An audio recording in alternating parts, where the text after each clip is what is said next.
Taste the Daily. வரும் நிலையில் சென்னையில் மின் பயன்பாடு புதிய உச்சத்தை எட்டியுள்ளது. தமிழகத்தின் சராசரி மின் நுகர்வு 30 கோடி யூனிட்டாக இருந்த நிலையில் கடும் வெப்பம் வாட்டி வதைப்பதால் மின் பயன்பாடு உயர்ந்துள்ளது. சென்னை மீனம்பாக்கத்தில் கடந்த வியாழனன்று 106 டிகிரி ஃபாரன்ஹீட் வெப்பம் பதிவானது. இந்நிலையில் கடந்த மே 29ஆம் தேதி சென்னையின் மின் நுகர்வு 97.53 மில்லியன் யூனிட் என்னும் புதிய உச்சத்தை எட்டியது.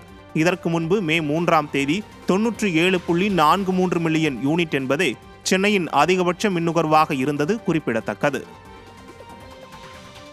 கள்ளக்குறிச்சி அருகே புளிய மரத்தின் மீது மோதி தனியார் பேருந்து விபத்துக்குள்ளானதில் ஓட்டுநர் உட்பட 3 படுகாயமடைந்தனர். கடலூர் மாவட்டம் விருத்தாச்சலத்திலிருந்து பயணிகளை ஏற்றிச் சென்ற தனியார் பேருந்து ஒன்று கள்ளக்குறிச்சி அருகே நீலமங்கலம் பேருந்து நிலைய பகுதியில் உள்ள புளிய மரத்தின் மீது அதிவேகமாக சென்று மோதி விபத்துக்குள்ளானது.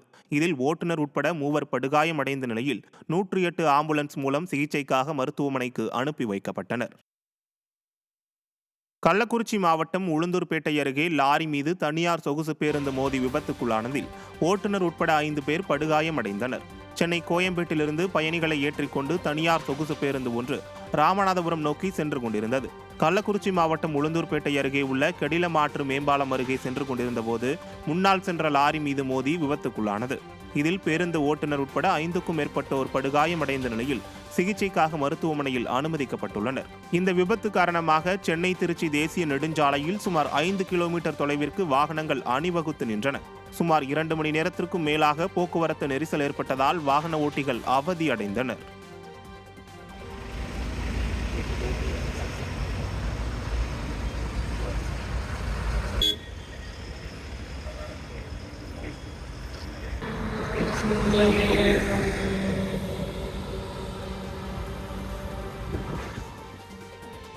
சென்னை கோடம்பாக்கத்தில் செயல்பட்டு வரும் அரசு ஆதிதிராவிடர் நல மாணவர் விடுதியில் அடிப்படை வசதியின்றி மாணவர்கள் மிகுந்த பாதிப்புக்குள்ளாகி வருகின்றனர். கோடம்பாக்கம் விஸ்வநாதபுரம் பிரதான சாலையில் உள்ள அரசு ஆதிதிராவிடர் நலத்துறையின் கல்லூரி மாணவர் விடுதியில் சுமார் 250 மாணவர்கள் தங்கி படித்து வருகின்றனர். விடுதியின் கழிவறை கதவுகள் உடைக்கப்பட்டு பயன்படுத்த முடியாத நிலையில் காணப்படுகிறது. மாணவர்களுக்கு உணவுகள் தரமற்ற முறையில் வழங்கப்படுவதாகவும் குற்றச்சாட்டு எழுந்துள்ளது.